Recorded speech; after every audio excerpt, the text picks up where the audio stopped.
Things pop up all the time, don't they? And somebody in one of the comments said, "Why do I bother to cover Prime Minister's questions? Is it just for views?" Well, no, it's actually for information.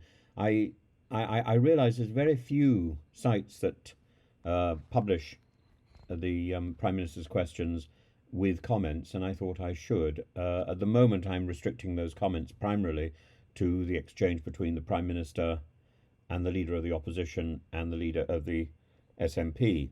But I think there are always little cherries of opportunity lurking further into Prime Minister's questions, and there's one here which I think you would like to hear.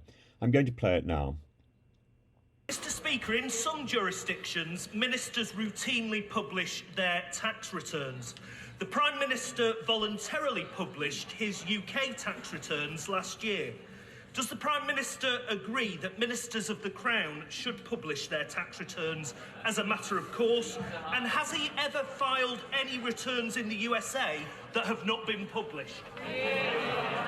Mr. Speaker, I don't think that would be proportionate or appropriate. And what I've done is, no, I don't think it would be proportionate for all ministers to publish their tax returns. In keeping with the long-standing tradition, I voluntarily published my tax return, as did the Chancellor. I think that is the right balance, and I've been completely transparent about that as I've done it.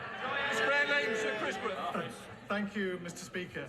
Last year, a number of us formed the first... So this was Andrew Gwynn, and he was talking about tax returns, always something which causes a problem. Not proportionate or appropriate, says the Prime Minister, but he makes no mention in his reply of the second part of the question, which is, should the Prime Minister be publishing his tax returns from the US? Some ministers may want their tax returns, their tax affairs, to be hidden. Maybe there's some question about them getting handouts or kickbacks from other countries or business interests. And we should know, I think, in terms of parliamentary transparency, and particularly in terms of ministerial transparency, because in a time when there are so many question marks, it's like it's like a waltz of the question marks, or a tango of punctuation. Trust has been eroded, and trust needs to be restored. And one way to restore trust, it's not the only way to restore trust.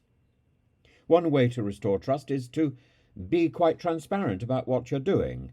And so I think we need to know. I think we need to know if ministers are in this for themselves, if they're moonlighting in a dodgy TV station, and how much they're being paid for that, or are they there solely to represent their constituents, or indeed a dark, mysterious third country, which probably in these days is not going to be Russia. So I think one can breathe a bit of a sigh of relief over that. I must say, Russia owes me some money, but I don't suppose I'm ever going to get that back either.